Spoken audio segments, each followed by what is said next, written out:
Hi, I'm Mike. I run a restaurant down on the south coast, working here on a quite intensive basis, but in my spare time I like to go running down by the beach. There were a variety of reasons for taking the decision to become a sperm donor. I wasn't sure personally whether I wanted to have kids myself, but there was also the part of me that wanted to help other people, because I know that there are people out there who can't have children, but also from my own health point of view. I did a 4,000-mile bike ride across America, and I was sat on the bike for 2 months pretty much, 10 to 12 hours a day. It got to a point where I was worried about my own health, so when it came to donating there was that added bonus really that I could find out about my own health and whether I was still fertile. So it wasn't a quick decision. When I went online, the London Sperm Bank came up as the first choice on the search engine. So on my first visit, which was a few days after my initial contact by email, I was greeted by really friendly staff who talked me through their procedures and also try and find out a bit more as to why I wanted to do it, to make sure that it was for the right reasons. So on the second visit, I was asked to come back to give a sample that they could test for mobility before and after freezing, so they could see whether I was an ideal candidate. The actual sample itself was very weird, being sat in this room on your own. The facilities were very nice, but the whole setup of what you're doing just put you in a different frame of mind. It was totally out of my comfort zone, but it was just that initial response to it, and after a few occasions it got to be easier in that sense.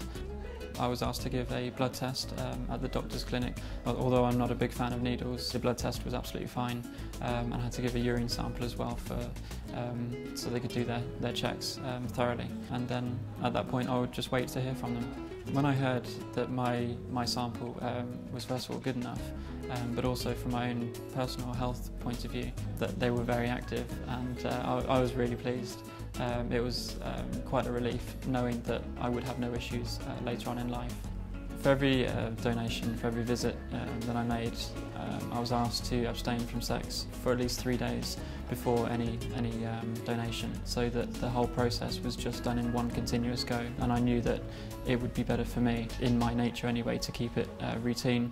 So overall I gave, I think it was around 28 donations over a 3 to 4 month period.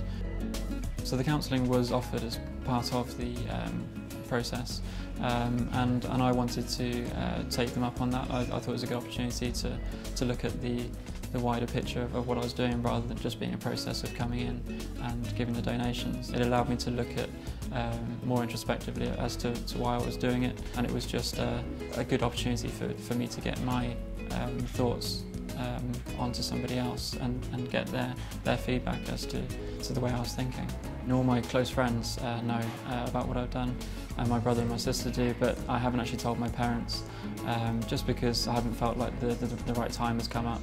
I will at some point, but at this moment in time it doesn't really impact them too much, and it's just a personal choice, so I will at some stage. So I was asked to write a pen sketch, which is a brief description about me, about my background, a family history if I want to. I could make it as long as I wanted to, but I felt, or I tried to put myself in the position of the person reading it, and I got through about 5 pages, so it was quite detailed, and I wanted to make sure that whoever was reading it got a good idea of the person that they were trying to get information on. So in 18 years, if any donor offspring decides to contact me, I really wouldn't have an issue with it at all, because I've already mentally prepared myself for it, and also I would welcome the opportunity to provide them with any information that they might want about me.